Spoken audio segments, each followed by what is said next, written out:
Olá pessoal, como vocês estão? Espero que bem. No vídeo de hoje, a gente vai conversar sobre as histórias de aparições presentes no livro Frivolidades de Cortesãos, de Walter Map. Walter Map, que viveu entre 1140 e 1209, foi um dos clérigos cortesãos na corte de Henrique II Plantageneta da Inglaterra. Muitos dos materiais que eram devotados ao sobrenatural tinham origem na tradição celta. Seu De Nuga Scutialium foi escrito na década de 1180, que é um compêndio de relatos, fofocas e anedotas sobre eventos maravilhosos que aconteceram na corte. Nas suas histórias, as aparições não são o retorno de pessoas mortas, mas sim visitantes de um mundo paralelo que interagem com os vivos para produzir maravilhas. Seus contos não falam sobre milagres, mas sim sobre maravilhas. O primeiro conto chama O Conto do Rei Herla. Herla, um dos antigos bretões, foi seduzido a um acordo com um outro rei, que era um pigmeu. O pigmeu apareceu para o rei Herla, sentado em uma cabra gigante, parecida com as representações do deus Pan, e disse: Eu sou um senhor de muitos reis e comandantes. Venho a você de boa vontade, enviado por meu povo. E, embora você não saiba quem eu sou, glorio-me da fama que o colocou acima de outros reis. Você é o melhor e o mais próximo de mim em posição e linhagem. E é digno de receber minha homenagem como convidado em seu casamento. Embora você não saiba, o rei dos franceses lhe deu sua filha, e seus mensageiros chegarão para anunciá-la nesse mesmo dia. Que haja um acordo entre nós, que eu comparecerei no seu casamento, e você comparecerá ao meu, 1 ano a partir do dia seguinte do seu. O pigmeu desapareceu, e o rei Herla voltou para sua corte, onde recebeu embaixadores franceses e aceitou seus termos.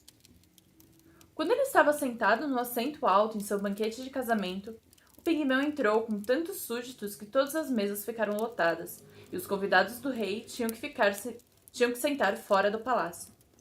Os servos do pigmeu supriram todas as necessidades, oferecendo seus próprios suprimentos para satisfazer a todos os convidados.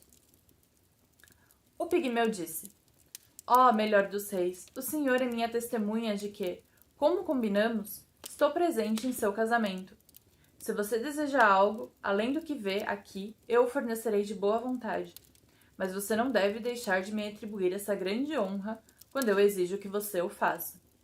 Antes de receber uma resposta, o pigmeu saiu pelo pavilhão e partiu na hora do cantar do galo. Exatamente 1 ano depois, ele apareceu para o rei Herla e demandou que o rei pagasse o seu lado na barganha. O rei concordou e eles entraram em uma caverna que era o lar do pigmeu. Era uma mansão gloriosa, e tendo celebrado o casamento e pago seu débito, Herla foi autorizada a voltar para seu reino, e o pigmeu e seus convidados entraram ainda mais na escuridão. Saindo da caverna, Herla pediu a um pastor sobre notícias de sua esposa. O pastor respondeu: Meu senhor, eu mal consigo entendê-lo, pois sou um saxão, e você é um bretão. Não conheço tal rainha, exceto que velhos contam histórias de uma mulher com esse nome, uma rainha dos antigos bretões, que era esposa do rei Herla. Diz a lenda que ele desapareceu com um pigmeu neste penhasco e nunca mais foi visto. Os saxões expulsaram os nativos desse lugar há mais de 200 anos. O rei achava que ele não tinha saído por mais de 3 dias. A lenda diz que o rei Herla vagueia sem parar, fazendo marchas selvagens com sua comitiva, nunca parando ou descansando. Muitos afirmam tê-los vistos, mas é dito que o 1º ano depois da coroação do rei Henrique II, no caso, a tropa de Herla finalmente deixou de visitar o nosso reino. Foi visto por muitos povos de Gales sob a superfície do rio Wye, em Hereford. Depois desse momento, é dito que a marcha cessou. O próximo conto chama A Senhora do Lago. Um galês nos conta de uma coisa, que não foi um milagre, mas uma maravilha. Essa história se passa no lago Langrose, e ele viu, em 3 sucessivas noites de lua cheia, um bando de mulheres dançando nos campos de aveia, e eles as seguiu até elas afundarem na água do rio. Na 4ª noite, ele deteve uma das mulheres. Ele diz que conseguiu detê-la, pois em uma noite a ouviu murmurando sobre a água. Se ele tivesse feito isso ou aquilo, teria sido capaz de pegar uma de nós. Ela se rendeu e se casou com ele.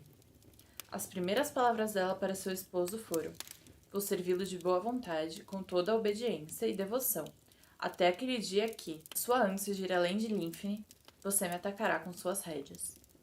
Lymphne era um rio próximo ao lago, E de fato foi o que aconteceu, pois após o nascimento de muitos filhos, ela foi atingida por ele com suas rédeas, enquanto ele voltou. E quando ele voltou, ele a viu fugindo com todos os seus filhos. O próximo conto chama Os Filhos da Mulher Morta. A palavra fantasma é derivada de fantasia, que é uma aparição passageira. São nessas formas que os demônios às vezes assumem diante dos olhos dos homens. Com a permissão de Deus, essa passagem deles pode ser tranquila ou danosa. Pois aquele que permite o aparecimento de fantasmas, ele tá falando de Deus aqui, tá? Só pra deixar claro. Ou protege os observadores, ou abandona e, assim, permite que sejam tentados. Por outro lado, o que devemos dizer sobre aquelas aparições fantasmagóricas que perduram como se Por outro lado, o que devemos dizer sobre aquelas aparições fantasmagóricas que perduram e se perpetuam através de gerações, como Alnodos, filhos de Ederic Wilde. Outro exemplo pode ser encontrado em uma história contada pelos antigos bretões. Um certo cavaleiro enterrou sua esposa que estava morta, sem sombra de dúvidas, mas a reconquistou, arrebatando-a de um bando de dançarinos, e ele foi, depois, apresentado por ela com filhos e netos. Seus ascendentes sobrevivem até hoje. Na verdade, muitas pessoas afirmam fazer parte de sua linhagem, e todos eles são chamados de Filhos da Mulher Morta. O próximo conto chama O Demônio em Cradle. Um cavaleiro descobriu que seu primeiro filho, nascido de sua esposa nobre, que era muito querida por ele, teve sua garganta cortada na primeira manhã após seu nascimento. A mesma coisa aconteceu com seu segundo filho e o terceiro, ano seguinte. Ele e a esposa esperavam ansiosamente pelo quarto filho, e quando o menino nasceu, foram colocadas luzes em todos os lugares e faziam uma vigilância cuidadosa pela criança. Um estranho chegou de uma longa viagem e pediu hospitalidade em nome de Deus. Ele foi acolhido e ajudou na vigia. Ele foi o único acordado depois da meia-noite, e ele viu uma mulher velha pegando a criança para cortar sua garganta. Ele a pulou e a segurou, e os outros acordaram e se juntaram a ele. Muitos a reconheceram como sendo a mulher mais respeitável da cidade. Mas ela se recusava a confirmar seu nome ou responder a perguntas. O pai da criança e os outros interpretaram isso como um sinal da vergonha, e que ela poderia seguir livre, já que estava envergonhada. Mas o estranho dizia que ela era um demônio. Ele marcou seu rosto usando a chave de uma igreja e mandou buscarem a mulher com quem ela se parecia. Elas pareciam um duplo em todos os sentidos, até mesmo na marca da chave. Ele então disse: Na minha opinião, essa senhora que acabou de chegar é virtuosa e amada por Deus. Por suas boas ações, ela provocou a inveja de demônios, e por isso esse mensageiro deles foi moldado à sua semelhança, para lançar a desgraça de atos perversos sobre sua nobre alma.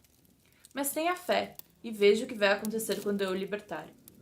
Então, a criatura voou pela janela com grande pranto e lamentação. Bom, pessoal, esses foram os contos de hoje. Espero que vocês tenham gostado. É muito divertido a gente ter acesso a esses contos, que eram os contos que eram lidos na corte para entretenimento, como anedota. Eu acho isso muito legal. Pra mim, essa tá sendo uma das partes mais legais do livro, exatamente por isso, pra gente ter acesso, pra gente poder se divertir com o que as pessoas da Idade Média também se divertiram. É uma proximidade que eu acho muito legal e que, graças a esse livro, a gente pode estar tendo. Então é isso, me deixem aí nos comentários o que vocês acharam sobre esses contos de entretenimento da corte.